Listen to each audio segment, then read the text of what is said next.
Hello everyone, welcome to Nitish Bharti classes. आज हम शुरू करेंगे इलेक्ट्रीशियन ट्रेड का 22 सिलेक्टेड क्वेश्चन का सीरीज, जिसमें हम करेंगे इलेक्ट्रीशियन ट्रेड का क्वेश्चंस। ये एस.के. झा सर द्वारा स्टार्ट किया हुआ सीरीज है। आइए स्टार्ट करते हैं। इस वीडियो का बनाने का एक ही पर्पस है, मैक्सिमम प्रैक्टिस। आइए देखते हैं पहला क्वेश्चन। 30 तक क्वेश्चन हो गया था हमारा। उस मशीन की पहचान करें जिसके भाग आर्मेचर कोर, शाफ्ट, योक और कम्यूटेटर है। तो कौन सा हो जाएगा?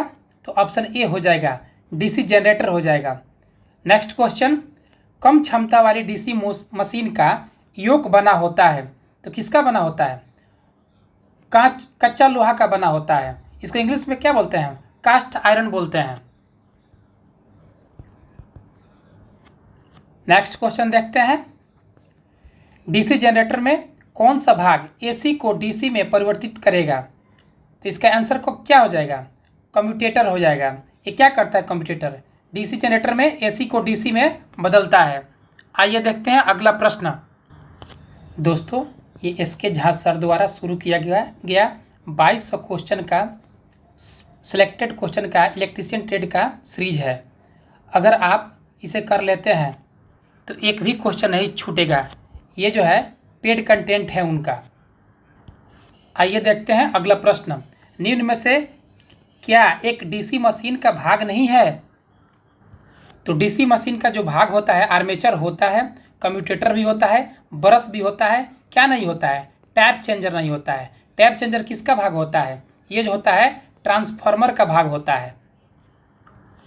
और जो है टैप चेंजर जो है ट्रांसफार्मर में हाई साइड वोल्टेज की तरफ लगाते हैं। अगर हाई साइड वोल्टेज नहीं दिया रहे तब किधर लगाएंगे? सेकेंडरी साइड लगाएंगे। आइए देखते हैं अगला प्रश्न। जनरेटर के आर्मेचर कोर में लेमिनेशन की मोटाई क्या होती है? तो इसका आंसर क्या हो जाएगा? बी हो जाएगा।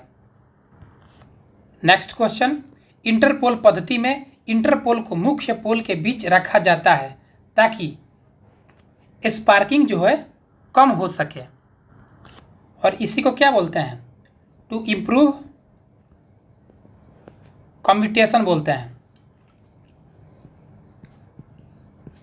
अगला प्रश्न, डीसी शंट जनरेटर को भी कहा जाता है। तो डीसी शंट जो जनरेटर है उसको जो है कांस्टेंट वोल्टेज जनरेटर भी कहा जाता है।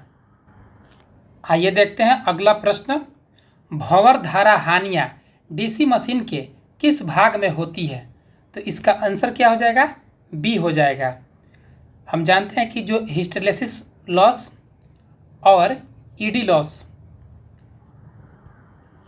ये दोनों लॉस जो होता है अल्टरनेटिंग करंट के कारण उत्पन्न होता है।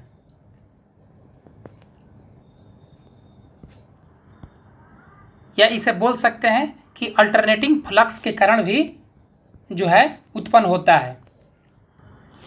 और जो होता है आर्मेचर के वाइंड एसी जो है उत्पन्न होता है। इसलिए इसका आंसर क्या हो जाएगा? सी होगा। सॉरी, ये गलती से इसका आंसर बी हो गया। ये नहीं होगा, इसका आंसर सी होगा। आइए देखते हैं अगला प्रश्न। Short dash dash compound generator एक डीसी जनरेटर का प्रकार होता है। तो जो होता है शॉर्ट होता है, ये कौन सा होता है? शंट कंपाउंड जनरेटर एक डीसी जनरेटर का प्रकार होता है। अगला प्रश्न देखते हैं। डीसी मशीन का जो दिक् परिवर्तक कैसा कार्य करता है? दिक् परिवर्तक को इंग्लिश में क्या बोलते हैं? कम्यूटेटर बोलते हैं। तो ये जो होता है फुल वेव रेक्टिफायर की तरह कार्य करता है। जो वेव रेक्टिफायर होता है कितने प्रकार का होता है? 2 प्रकार का होता है। एक होता है फुल वेव रेक्टिफायर और एक होता है हाफ वेव रेक्टिफायर होता है। अगला प्रश्न देखते हैं। स्टेटर की संरचना कैसी होती है? तो आयताकार नहीं होती है, वर्गाकार नहीं होती है, त्रिभुजकार ये भी नहीं होती है। कैसी होती है? तो वलयकार होती है। इंग्लिश में इसे क्या बोलते हैं? रिंग शेप बोलते हैं। कैसे? ऐसे ऐसे। अगला प्रश्न 43, किस प्रकार के डीसी मशीन में अवशिष्ट चुंबकत्व यानी कि रेजिडुअल मैग्नेटिज्म की आवश्यकता होती है? तो इसका आंसर क्या हो जाएगा? स्व उत्तेजित जनरेटर, सेल्फ एक्साइटर जो है जनरेटर हो जाएगा इसका आंसर।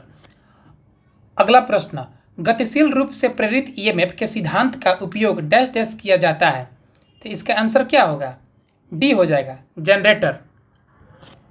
ये तो हो गया आपका डायनेमिक रूप से प्रेरित ईएमएफ, लेकिन क्वेश्चन पूछ दे स्टैटिक रूप दे दे, स्टैटिक दे दे, तो इसका आंसर क्या होगा?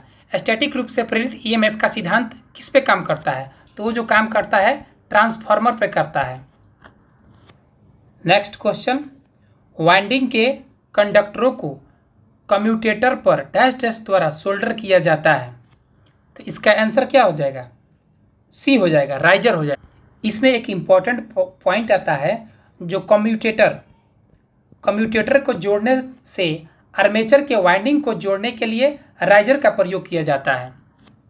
कम्यूटेटर से आर्मेचर वाइंडिंग को जोड़ने के लिए किसका प्रयोग करते हैं? तो हम राइजर का प्रयोग करते हैं।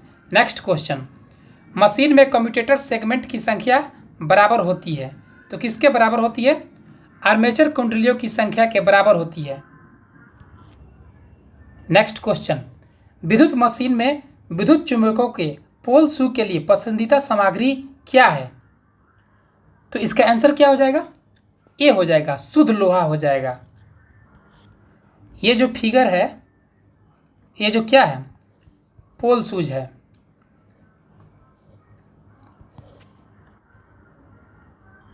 आइए देखते हैं अगला प्रश्न, कम्यूटेटर खंडों के बीच प्रयुक्त इंसुलेटिंग सामग्री डैश डैश होती है? तो इसका आंसर क्या हो जाएगा? माइका हो जाएगा। माइका क्या है? खुद इंसुलेटर है, और इसको हिंदी में क्या बोलते हैं? अब्रक बोलते हैं। अगला क्वेश्चन, डीसी मशीन में कौन सा घटक आर्मेचर वाइंडिंग के बाहरी सर्किट से जोड़ता है? तो इसका आंसर क्या हो जाएगा? डी हो जाएगा, दिक् परिवर्तक, और इसे इंग्लिश में क्या बोलते हैं? कम्यूटेटर बोलते हैं। अगला प्रश्न, लैप वाइंडिंग में समानांतर पथ होते हैं। जो लैप वाइंडिंग होता है, लैप वाइंडिंग में क्या होता है? नंबर ऑफ पैरेलल पाथ बराबर होता है नंबर ऑफ पोल के। तो इसका ऑप्शन क्या हो जाएगा? बी हो जाएगा। कुछ इंपॉर्टेंट बात जान लेते हैं वेव वाइंडिंग में, लैप वाइंडिंग में। लैप वाइंडिंग में क्या होता है? जो नंबर ऑफ ब्रश होता है बराबर होता है नंबर ऑफ किसके? पोल के। और जो है लैप वाइंडिंग का यूज हम high current and low voltage उत्पन्न करने में करते हैं, और हम कह सकते हैं कि ये जनरेट करता है लो वोल्टेज को। अगला प्रश्न, lap winding 4 pole DC generator में आर्मेचर समानांतर पथों की संख्या होती है। अभी हमने देखा कि लैप वाइंडिंग में नंबर ऑफ पैरेलल पाथ जो होता है, नंबर ऑफ पैरेलल पाथ होता है किसके बराबर होता है? नंबर ऑफ पोल के बराबर होता है। ऊपर के क्वेश्चन में देखें तो यहाँ पे क्या दिया है? 4 पोल दिया है, इसलिए जो है पैरेलल पाथ कितना होगा? 4 ही होगा, क्योंकि यहाँ पे क्या है? ए बराबर पी होता है लैप वाइंडिंग में। अगला प्रश्न, डीसी जनरेटर में आर्मेचर सिंप्लेक्स वेव वाइंडिंग है, कितने समानांतर पथ होना चाहिए? ये जो वेव वाइंडिंग में एक फार्मूला होता है, ए बराबर 2m होता है, जहाँ ए क्या है? नंबर ऑफ पैरेलल पाथ है। अगर यहाँ पे सिंप्लेक्स कहेगा तो m के जगह पर 1 वैल्यू रखेंगे। अगर डुप्लेक्स कहता तो m के जगह पर 2 वैल्यू पुट करते।